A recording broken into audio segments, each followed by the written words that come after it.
Hello everyone, welcome back to my channel.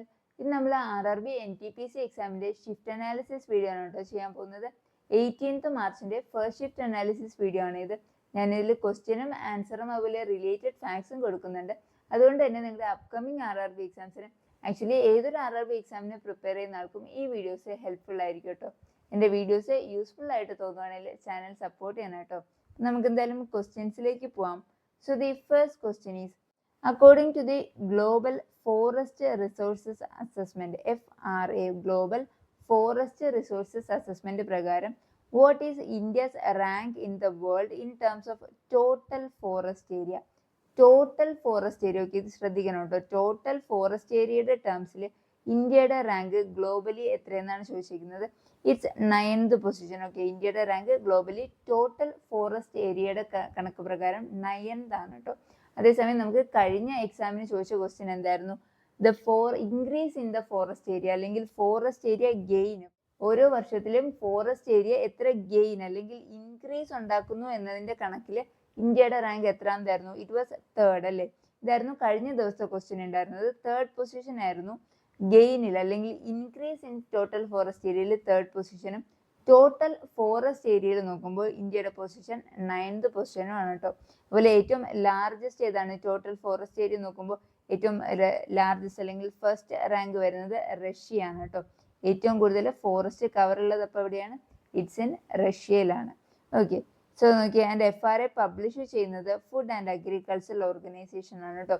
FRA publish ചെയ്യുന്നത് FAO, food and agricultural organisation ആണ്. And country with largest forest area ഏതാണ്? റഷ്യയാണ്. Okay, so the next question നോക്കിയേ, who discovered the electron? Electrons എന്താണ്? The negatively charged ആയിട്ടുള്ള negatively charged ആയിട്ടുള്ള sub atomic particle ആണ് എന്ത്? ഇലക്ട്രോൺസ് എന്ന് പറയുന്നത്. അത് ഡിസ്കവർ ചെയ്യുന്നത് ആരാണ്? It's J.J. Thomson. J.J. Thomson ആണ് ഇലക്ട്രോൺസ് ഡിസ്കവർ ചെയ്യുന്നത്. ഏത് ഇയറിലായിരുന്നു? ഇൻ 1897. 1897ലാണ് J.J. തോംസൺ ഇലക്ട്രോൺസ് ഡിസ്കവർ ചെയ്യുന്നത്. And it was through cathode ray tube experiment. ഏതാണ്? കാഥോഡ് റേ ട്യൂബ് എക്സ്പെരിമെന്റ് വഴിയാണ് J.J. തോംസൺ 1897 ഇലക്ട്രോൺസിനെ ഡിസ്കവർ ചെയ്യുന്നത്. അതുപോലെ തന്നെ നമ്മുടെ പ്രോട്ടോൺസ് എന്താണ്? പോസിറ്റീവ്ലി ചാർജ്ഡ് അല്ലേ? പ്രോട്ടോൺസ് ആണ് positively charged sub atomic particles ആണ് എന്ത്? പ്രോട്ടോൺസ് എന്ന് പറയുന്നത്. അത് ഡിസ്കവർ ചെയ്തത് ആരാണ്? ഏർണസ്റ്റ് റുദർഫോർഡ് ആണ്. ഏർണസ്റ്റ് റുദർഫോർഡ് ആണ് പ്രോട്ടോൺസ് ഡിസ്കവർ ചെയ്യുന്നത്. ദെൻ ന്യൂട്രോൺസ് ഡിസ്കവർ ചെയ്യുന്നത് ജെയിംസ് ചാഡ്വിക് ആണ്.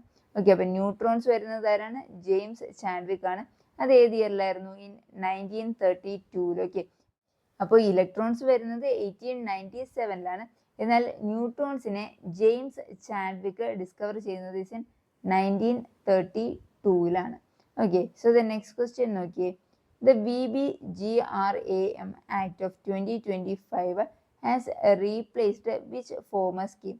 VBGRAM എന്ന് പറയുന്നത് ആക്ടിന്റെ ഫുൾ ഫോം നോക്കിയേ, Viksit Bharat guarantee four Rozgar and Aajeevika mission. Viksit Bharat guarantee four Rozgar Aajeevika mission which was passed in 2025. ഏത് ആക്ടിനെയാണ് അത് റീപ്ലേസ് ചെയ്യേണ്ടത്? നമ്മുടെ MGNREGA എന്നറിയപ്പെടുന്ന Mahatma Gandhi national rural employment guarantee act of 2005നെയാണ്. ഞാൻ നോക്കിക്കേ, ഈ ഒരു പുതിയ ആക്ട് എന്ത് ചേഞ്ച് ആണ് കൊണ്ടുവന്നത്? ഈ ഒരു പുതിയ ആക്ട് റീപ്ലേസ് ചെയ്തപ്പോൾ ഉണ്ടായ ഡിഫറൻസ് എന്ന് പറയുന്നത്, ഇത് എംപ്ലോയ്മെന്റ് റൂറൽ ഹൗസ് ഹോൾഡ്സിന് 125 ഡേയ്സ് ഓഫ് എംപ്ലോയ്മെന്റ് ആക്കി. നമ്മുടെ MGNREGA പ്രകാരം 100 ഡേയ്സ് ഓഫ് എംപ്ലോയ്മെന്റ് ആയിരുന്നു കേട്ടോ. ഷുവർ ആയിട്ടും 100 ഡേയ്സ് ഓഫ് എംപ്ലോയ്മെന്റ് ആയിരുന്നു റൂറൽ ഹൗസ് ഹോൾഡിന് പ്രൊവൈഡ് ചെയ്തിരുന്നത്. എന്നാൽ ഇപ്പൊ പുതിയ ആക്ട് പ്രകാരം നമുക്ക് 125 ഡേയ്സ് ആക്കി. അതൊക്കെ 100 ഡേയ്സിൽ നിന്നും 125 ഡേയ്സിലേക്ക് ഇൻക്രീസ് ചെയ്യുകയുണ്ടായി. Okay, so the next and also നോക്കിയ മിനിസ്ട്രി ഓഫ് റൂറൽ ഡെവലപ്മെന്റ് ആണ് കേട്ടോ. ഇത് ഏത് മിനിസ്ട്രിയുടെ കീഴിലാണ് വരുന്നത്? മിനിസ്ട്രി ഓഫ് റൂറൽ ഡെവലപ്മെന്റ് കീഴിലാണ്. Okay, so the next question നോക്കിയേ, where are the earth magnetic properties primarily generated? എർത്തിന്റെ മാഗ്നറ്റിക് പ്രോപ്പർട്ടീസ് അല്ലേ, നമ്മുടെ മാഗ്നറ്റിക് ഫീൽഡ്, മാഗ്നറ്റിക് പ്രോപ്പർട്ടീസ് ഒക്കെ എവിടെയാണ് പ്രൈമർലി ജനറേറ്റ് ചെയ്യപ്പെടുന്നത്? It's in the outer core. Okay, എർത്തിന്റെ outer കോറിലാണ് മാഗ്നറ്റിക് പ്രോപ്പർട്ടീസ് ജനറേറ്റ് ആവുന്നത്. ആൻഡ് ഈ മാഗ്നറ്റിക് പ്രോപ്പർട്ടീസ് ജനറേറ്റ് ആവാൻ കാരണം എന്ത് എഫക്റ്റ് ആണ്? It's due to geodynamo effect. ഏത് എഫക്റ്റ് ആണ്? ജിയോ ഡൈനാമോ എഫക്റ്റ് കാരണമാണ് മാഗ്നറ്റിക് പ്രോപ്പർട്ടീസ് എർത്തിന്റെ ഔട്ടർ കോറിൽ ജനറേറ്റ് ആകുന്നത്, ജിയോ ഡൈനാമോ എഫക്റ്റ് കാരണം. നെക്സ്റ്റ് ക്വസ്റ്റ്യൻ നോക്കിയേ, differentiate between intensive and extensive agriculture. Okay, ഇത് കുറച്ച് ഓപ്ഷൻസ് തന്നിട്ട് എന്തൊക്കെയായിരുന്നു basic difference between intensive agriculture and extensive agriculture എന്നായിരുന്നു ക്വസ്റ്റ്യൻ. നോക്കിയേ, എന്താണ് ഇന്റൻസീവ് അഗ്രികൾച്ചർ എന്ന് പറയുമ്പോൾ? Intensive agriculture uses A small land area ആയിരിക്കും കേട്ടോ, കുറച്ച് ലാൻഡ് ഏരിയ ആയിരിക്കും, പക്ഷെ അതിൽ ഹൈ ഇൻപുട്ട് ആയിരിക്കും. അതായത് ലേബറും ഹൈ ലേബേഴ്സും, ഒരുപാട് ലേബേഴ്സും ഒരുപാട് ഫെർട്ടിലൈസേഴ്സും ഒക്കെ യൂസ് ചെയ്തിട്ടുള്ള ഹൈ ഇൻപുട്സും, അതുകൊണ്ട് തന്നെ അതിന് ഹൈ ഈൽഡ് ആണ് കേട്ടോ, പെർ ഹെക്ടറിന് ഹൈ ഈൽഡും തരും. ഇന്റൻസീവ് ആയിട്ടുള്ള അഗ്രികൾച്ചർ സ്മോൾ ലാൻഡ് ഏരിയയിൽ ഹൈ ഇൻപുട്ടും അതുകൊണ്ട് തന്നെ അതെന്താണ്, ഹൈ ഈൽഡും തരും. ഇതാണ് ഇന്റൻസീവ് അഗ്രികൾച്ചർ എന്ന് പറയുന്നത്. എന്നാൽ എക്സ്റ്റെൻസീവ് അഗ്രികൾച്ചർ വരുമ്പോൾ എന്താണ്, large land area. Okay, large land area ആണ്, എന്നാൽ ഇൻപുട്ടും കുറവാണ്, അതുപോലെ തന്നെ ഈൽഡും കുറവാണ്. ഓക്കെ, ഇൻപുട്ടും കുറവാണ്, ഈൽഡും കുറവാണ് ഇതിൽ എക്സ്റ്റെൻസീവ് അഗ്രികൾച്ചറിൽ. നമ്മുടെ ഇന്ത്യയൊക്കെ ഫോളോ ചെയ്യുന്നത് ഇന്റൻസീവ് അഗ്രികൾച്ചർ മെത്തേഡാണ് കേട്ടോ. ഇന്ത്യയിൽ ഇന്റൻസീവ് അഗ്രികൾച്ചർ ആണ് വരുന്നത്. ഓക്കെ, ഇന്റൻസീവ് ഫാമിംഗ് എവിടെയൊക്കെയാണ് കോമൺ ആയിട്ടുള്ളത്? It's in India, China, Japan, ഇന്ത്യയിലൊക്കെ ഇന്റൻസീവ് ഫാമിംഗ് ആണ്.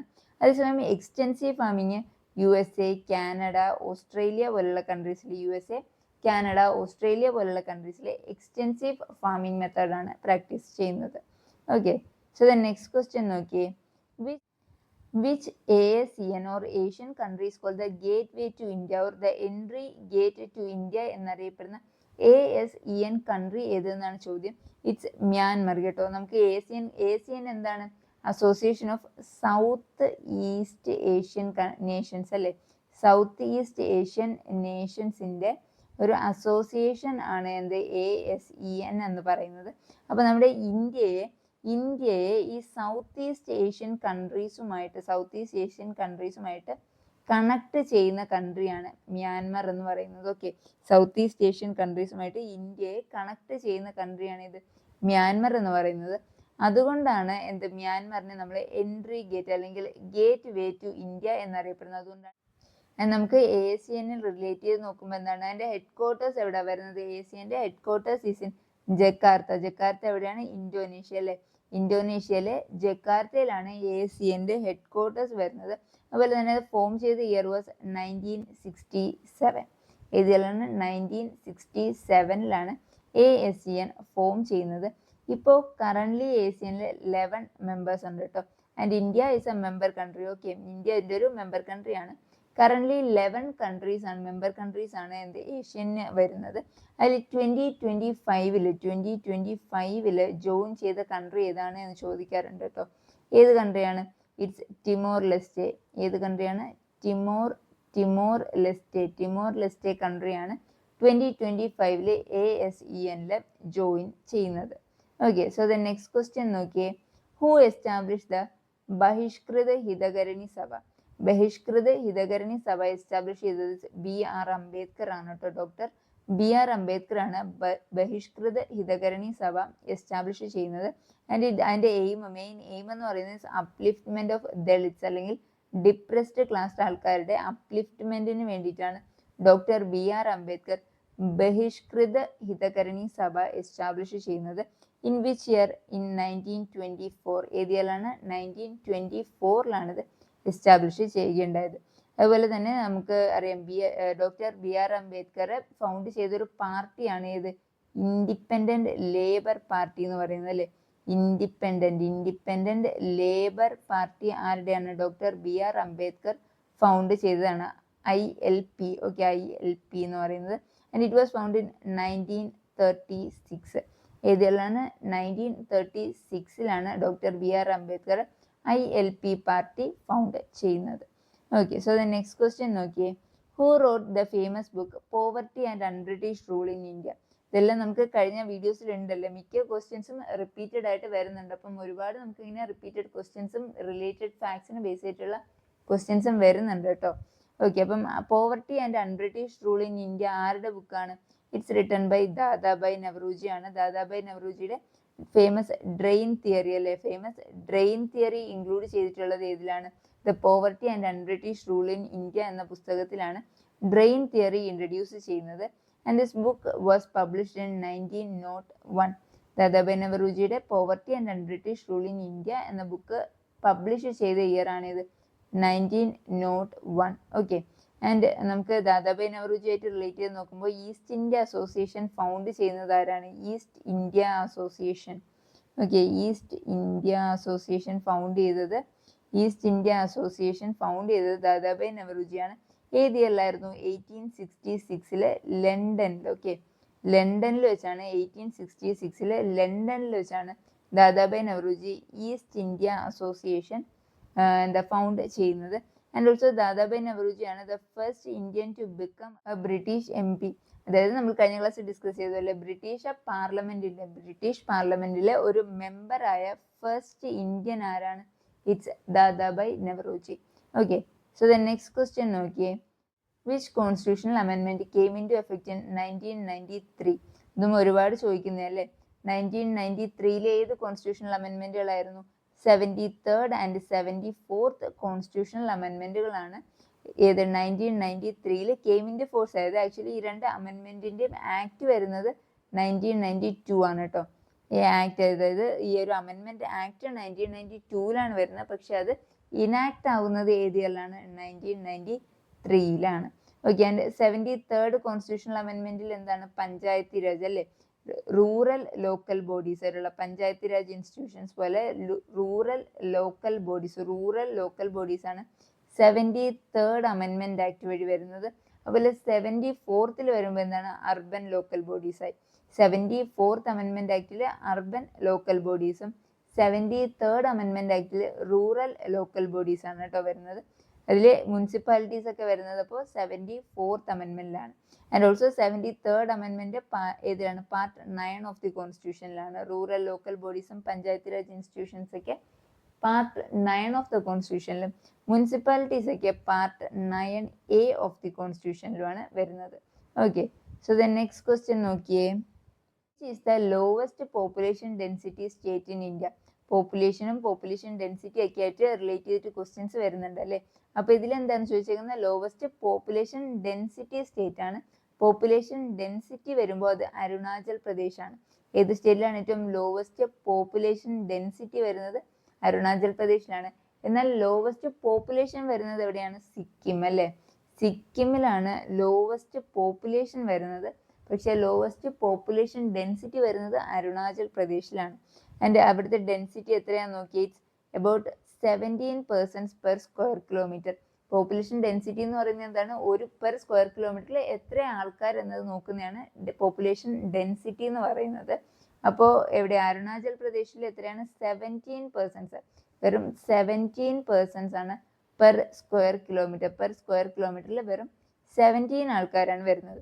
അതുപോലെ ഹയസ്റ്റ് ഡെൻസിറ്റി ബീഹാറിനാണ് കേട്ടോ. ഹയസ്റ്റ് പോപ്പുലേഷൻ ഡെൻസിറ്റി ആണ് ബീഹാറിന് വരുന്നത്. എന്നാൽ ഹയസ്റ്റ് പോപ്പുലേഷൻ എവിടെയാണ്? UP അല്ലേ. ഉത്തർപ്രദേശിലാണ് ഹയസ്റ്റ് പോപ്പുലേഷൻ വരുന്നത്. ഹയസ്റ്റ് പോപ്പുലേഷൻ ഡെൻസിറ്റി ആണ് ബീഹാറിൽ വരുന്നത്. അവിടെ എത്ര പേഴ്സൺസ് ആണ് പെർ സ്ക്വയർ കിലോമീറ്റർ വരുന്നത്? ഇറ്റ്സ് 1106 ആൾക്കാരാണ് പെർ സ്ക്വയർ കിലോമീറ്ററിൽ ബീഹാറിൽ വരുന്നത്. ഓക്കെ. അതുപോലെ തന്നെ യൂണിയൻ ടെറിട്ടറീസ് നോക്കുമ്പോൾ ഏറ്റവും ഹയസ്റ്റ് ഡെൻസിറ്റി ഉള്ള യൂണിയൻ ടെറിട്ടറി ഏതാണ്? ഹയസ്റ്റ് ഡെൻസിറ്റി വരുന്നത് ഡൽഹിയാണ്. ഓക്കെ, ഹയസ്റ്റ് ഡെൻസിറ്റി വരുന്നത് ഡൽഹിയിലും. അതുപോലെ ലോവസ്റ്റ് ഡെൻസിറ്റി ഉള്ള union territories Andaman and Nicobar. Lowest density ആണ് കേട്ടോ, ശ്രദ്ധിക്കുക. ലോവസ്റ്റ് ഡെൻസിറ്റി ഉള്ള യൂണിയൻ ടെറിട്ടറി എന്ന് പറയുന്നത് Andaman and Nicobar. Okay, so the next question നോക്കിയേ.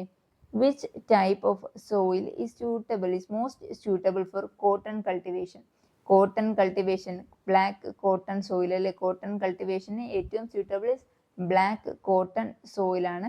ആൻഡ് അതായത് ബ്ലാക്ക് സോയിൽ അല്ലെങ്കിൽ റിഗർ സോയിൽ എന്നറിയപ്പെടുന്നു. And it is also called as black cotton soil. Okay, cotton cultivation അപ്പോൾ ഏതാണ്? ബ്ലാക്ക് കോട്ടൺ സോയിലാണ് ഏറ്റവും സ്യൂട്ടബിൾ ഫോർ കോട്ടൺ കൾട്ടിവേഷൻ എന്ന് പറയുന്നത്. Okay, so the next question നോക്കിയേ.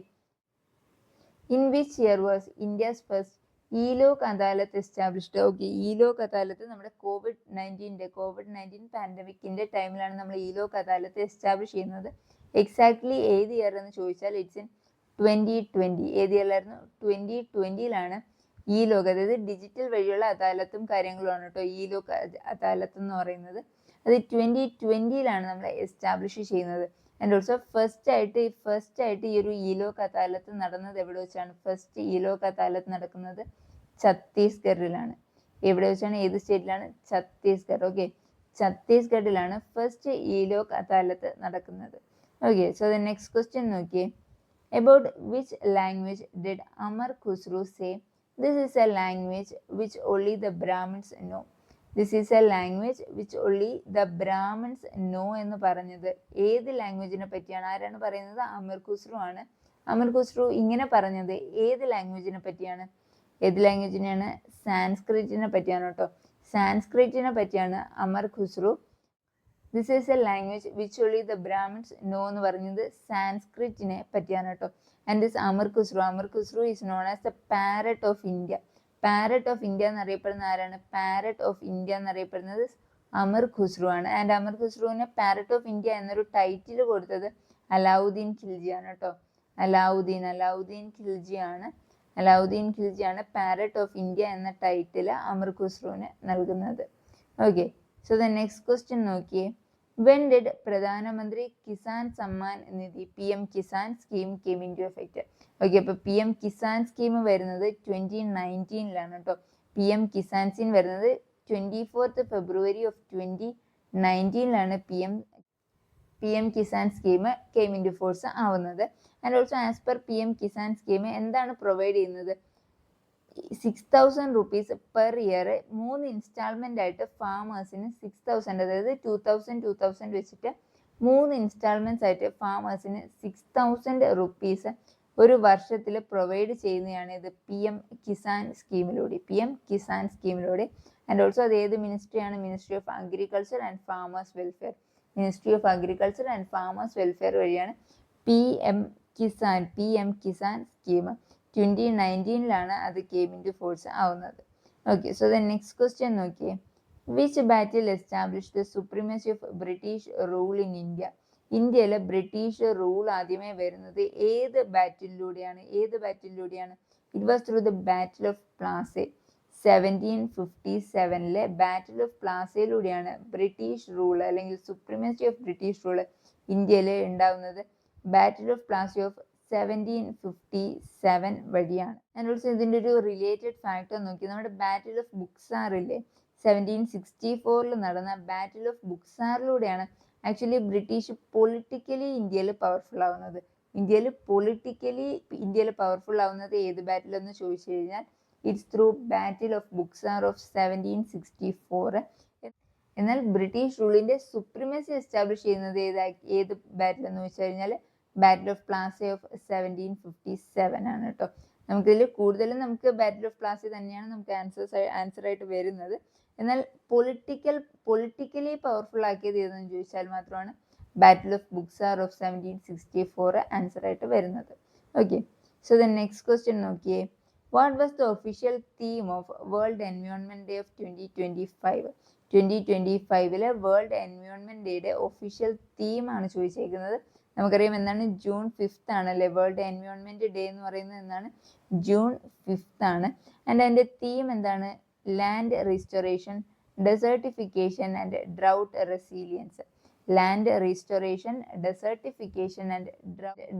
റെസീലിയൻസ്. ഇതായിരുന്നു the theme of world environment day of 2025. And എന്താണ് the world water day എന്ന് പറയുന്നത്? എന്താണ്? വേൾഡ് വാട്ടർ ഡേ ഉണ്ടാകുന്നത് ദിവസം March 22. ഓക്കെ, March 22-നാണ് എന്ത്? World water day on March 22 ആണ്. അതുപോലെ എർത്ത് ഡേ വരുന്നത് എന്നാണ് കേട്ടോ. എർത്ത് ഡേ വരുന്നത് ഓൺ April 22. അപ്പം March 22-നാണ് വാട്ടർ ഡേ. എന്നാൽ എർത്ത് ഡേ വരുന്നത് April 22-നാണ് കേട്ടോ. അതുപോലെ ഈ വർഷം തൊട്ട് ഈ കഴിഞ്ഞ 2025-ലാണ് നമ്മൾ ഫസ്റ്റ് ടൈമായിട്ട് വേൾഡ് ഡേ ഫോർ ഗ്ലേഷ്യേഴ്സ്. എന്താണ്? വേൾഡ് ഡേ ഫോർ ഗ്ലേഷ്യേഴ്സ് നമ്മൾ ഫസ്റ്റ് ആയിട്ട് ആചരിക്കുന്നത് 2025-ലാണ് കേട്ടോ. ആൻഡ് ഈ വേൾഡ് ഡേ ഫോർ ഗ്ലേഷ്യേഴ്സ് എന്നാണ് വരുന്നത്? It's on March 21. ഓക്കെ, അപ്പോൾ അത് ഓർത്ത് വെച്ചേക്കുക. മാർച്ച് 21-നാണ് വേൾഡ് ഡേ ഫോർ ഗ്ലേഷ്യേഴ്സ് വരുന്നത്. ആൻഡ് നമ്മൾ ഫസ്റ്റ് ടൈം ആചരിക്കുന്നത് ഏത് ഇയറിലായിരുന്നു? നമ്മുടെ 2025 ആണ്. അപ്പോൾ മാർച്ച് 21-ന് വേൾഡ് ഡേ ഫോർ ഗ്ലേഷ്യേഴ്സും മാർച്ച് 22-നാണ് വേൾഡ് വാട്ടർ ഡേ വരുന്നത്. Okay, so the next question നോക്കിയേ. In which famous temple is the Chaturmukha? Chaturmukha എന്ന് പറയുന്ന ഒരു 4-faced idol of lord Vishnu ആണ് കേട്ടോ. ലോർഡ് വിഷ്ണുവിന്റെ ചതുർമുഖ ലൊക്കേറ്റ് ചെയ്തിരിക്കുന്നത് ഏത് ഫേമസ് ടെമ്പിളിൽ എന്നാണ് question. Answer is Chaturmukha Basadi temple. ഏത് ടെമ്പിളാണ്? ചതുർമുഖ ബസാഡി ടെമ്പിൾ ആണ് കർണാടകയിലുള്ള ചതുർമുഖ ബസാഡി ടെമ്പിളിലാണ് ദ ചതുർമുഖ അല്ലെങ്കിൽ the 4-faced idol of lord Vishnu locate ചെയ്തിരിക്കുന്നത്. അത് കർണാടകയിലെ കർണാടകയിൽ എവിടെയാണ്? കർക്കല ഓഫ് കർണാടക. കർണാടകയിലെ കർക്കലയിലാണ് ഈ ചതുർമുഖ ബസാഡി എന്ന് പറയുന്ന ടെമ്പിള് ലൊക്കേറ്റ് ചെയ്തിരിക്കുന്നത്. Okay, so the next question നോക്കിയേ. Under which section can the government deprive a person of their citizenship if they show disloyalty to the Constitution of India? അതായത് നമ്മുടെ ഗവൺമെന്റിന് ഒരു ഇന്ത്യൻ സിറ്റിസന്റെ സിറ്റിസൺഷിപ്പ് ഡിപ്രൈവ് ചെയ്യാനായിട്ടുള്ള ഒരു അധികാരമുണ്ട്. If he shows A ഡിസ്ലോയാലിറ്റി, അല്ലെങ്കിൽ എന്തെങ്കിലും ട്രെയ്റ്റോ അല്ലെങ്കിൽ എന്തെങ്കിലും റോങ് ആയിട്ട് എന്തെങ്കിലും ഫോൾസ് ആയിട്ട് ബിഹേവിയർ കാണിച്ചു കഴിഞ്ഞാൽ ഇന്ത്യൻ ഗവൺമെന്റിന് അവരുടെ സിറ്റിസൺഷിപ്പ് എന്താണ്? ഡിപ്രൈവ് ചെയ്യാൻ പറ്റുമല്ലേ? Through deprivation. നമ്മൾ പഠിച്ചു ഏതൊക്കെ 3 വേസ് ആയിരുന്നു അല്ലേ? 3 വഴികളിലൂടെയാണ് നമുക്ക് ഒരു ഇന്ത്യൻ സിറ്റിസന്റെ സിറ്റിസൺഷിപ്പ് കളയാൻ പറ്റുക. 3 ഏതൊക്കെയായിരുന്നു? RTD അല്ലേ? RTD. First one is renunciation. നമ്മൾ കഴിഞ്ഞ ക്ലാസ്സിൽ ഡിസ്കസ് ചെയ്തിട്ട് അതുകൊണ്ടാണ് ഞാൻ പെട്ടെന്ന് പറഞ്ഞു പോകുന്നത്. Renunciation, termination and deprivation. Renunciation, termination and deprivation ആണ്. ഇതിൽ ഡിപ്രിവേഷനെ പറ്റിയാണ് നമ്മളിവിടെ സംസാരിക്കുന്നത്. അതായത് ഡിപ്രിവേഷൻ മീൻസ് ഗവൺമെന്റിന് തന്നെ സിറ്റിസൺഷിപ്പ് ഡിപ്രൈവ് ചെയ്യാൻ പറ്റും. ആൻഡ് ഇത് വരുന്നത് section 10 of the citizenship act. Citizenship ആക്ടിന്റെ എവിടെയാണ് സെക്ഷൻ 10? സിറ്റിസൺഷിപ്പ് ആക്ടിലെ സെക്ഷൻ 10-ലാണ്. ഓക്കെ, സെക്ഷൻ 10-ലാണ് ഡിപ്രിവിയേഷൻ വരുന്നത്. Section 10 of citizenship act of. ഈ സിറ്റിസൺഷിപ്പ് ആക്ട് ഏത് ഇയറിലായിരുന്നു? 1955. 1955 സിറ്റിസൺഷിപ്പ് ആക്ടിലെ സെക്ഷൻ 10-ലാണ് ഡിപ്രിവിയേഷൻ വരുന്നത്. Okay, so the next question നോക്കിയേ. It's the last question. The Kajari, the famous song and dance, belongs to which state? Kajari എന്ന് പറയുന്ന ഫേമസ് ആയിട്ടുള്ള ഒരു ഫോക്ക് സോങ്ങും അതുപോലെ ഒരു ഡാൻസും ആണ്. And it belongs to which state എന്നാണ്? It belongs to Uttar Pradesh. Okay, ഇപ്പോൾ കജാരി ബിലോങ്സ് ടു ഏത് സ്റ്റേറ്റ് ആണ്? ഉത്തർപ്രദേശിന്റെ ഒരു ഫോക്ക് സോങ്ങും അതുപോലെ ഒരു ഫോക്ക് ഡാൻസുമാണ് ഇത് കജാരി എന്ന് പറയുന്നത്. അതുപോലെ തന്നെ യുപിന്റെ മറ്റ് 1-2 ഫോക്ക് ഡാൻസസ് ഏതൊക്കെയാണ്? രാംലീല, റാസ്ലീല ഒക്കെ അല്ലേ? രാംലീല, റാസ്ലീല, അതുപോലെ ചർക്കുള, രാംലീല, റാസ്ലീല ആൻഡ് ചർക്കുള ഒക്കെ എവിടത്തെയാണ്? ചർക്കുള, ഇതെല്ലാം ഒരു കണക്ഷൻ ഉണ്ട് അല്ലേ? രാംലീല, റാസ്ലീല, ചർക്കുളസിയാണ് ചർക്കുള. ഇതൊക്കെ ഉത്തർപ്രദേശിന്റെ ഫേമസ് ആയിട്ടുള്ള ഫോക്ക് ഡാൻസസ് ആണ്. അതുപോലെ തന്നെ യുപിന്റെ ഏറ്റവും ഫേമസ് ആയിട്ടുള്ള പ്രൊമിനന്റ് ആയിട്ടുള്ള ഒരു ക്ലാസിക്കൽ ഡാൻസ് ഫോം ഏതാണ്? യുപിയിൽ നിന്നുള്ള classical dance form it's Kathak. Kathak ആണ് യുപിയുടെ ഏറ്റവും പ്രൊമിനന്റ് ആയിട്ടുള്ള ക്ലാസിക്കൽ ഡാൻസ് ഫോം എന്ന് പറയുന്നത് കഥക് ആണ്. ഓക്കെ, അപ്പോൾ ഇന്നത്തെ ക്ലാസ് ഇവിടെ കഴിയുകയാണ്. ഞാൻ ഇനിയും ഷിഫ്റ്റ് അനാലിസിസ് വീഡിയോസ് അപ്ലോഡ് ചെയ്യുന്നതായിരിക്കും കേട്ടോ. എൻ്റെ ചാനൽ യൂസ്ഫുൾ ആയിട്ട് തോന്നിയാൽ ഡെഫിനറ്റ്ലി സബ്സ്ക്രൈബ് ചെയ്യുക, ലൈക്ക് ചെയ്യുക, കമൻറ്റ് ചെയ്യുക. താങ്ക്